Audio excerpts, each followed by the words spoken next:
这次的长传发动的进攻，埃弗拉，这球来到禁区里面，推射，球进了。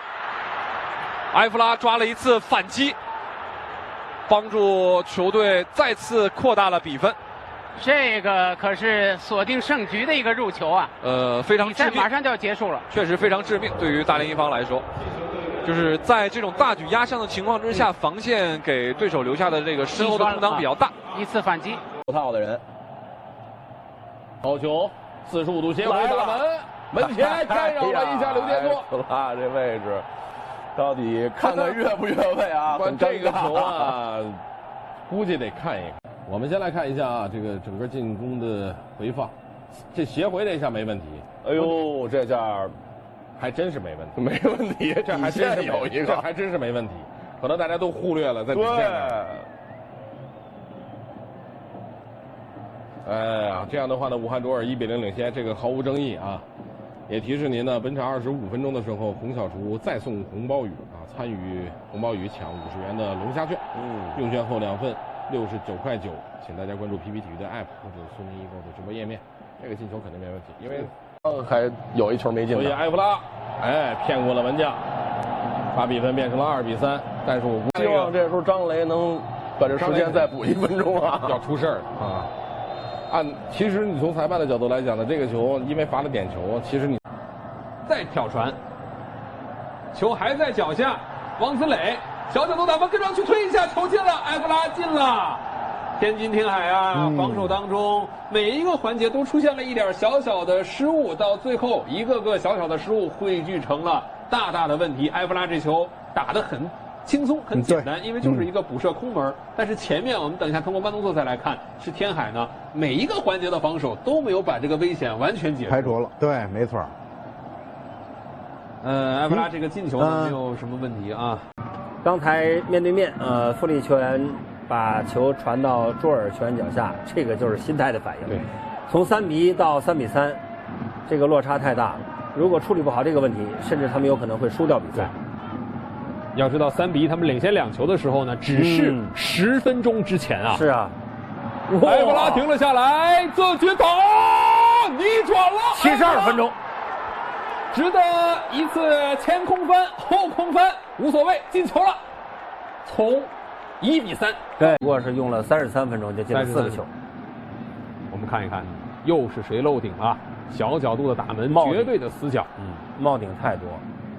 哎呀，江金红冒顶。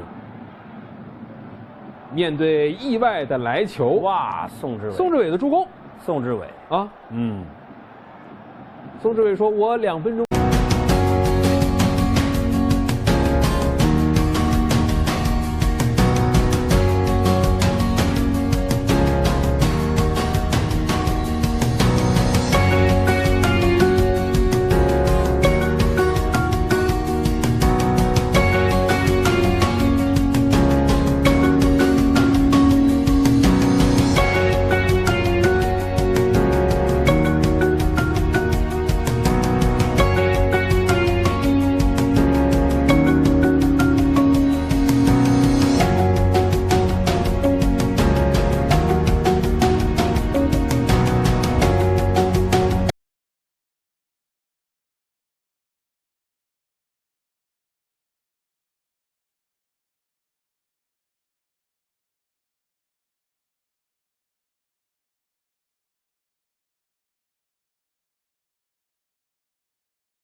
意见是一致的啊。看看埃弗拉这次助跑大门啊，埃弗拉选择了一个感觉是中路的这样的一个推射啊，比分来到了2比0。那似乎这场比赛胜负方面的悬念已经是不大了。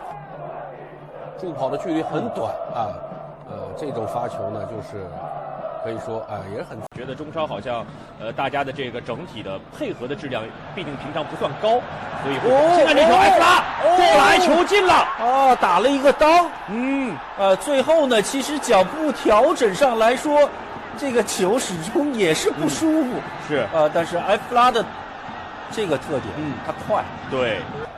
再来看一下后场拿到球，一个长传过来，第一下其实解围没有顶干净，郭田雨给埃弗拉一做，机会就来。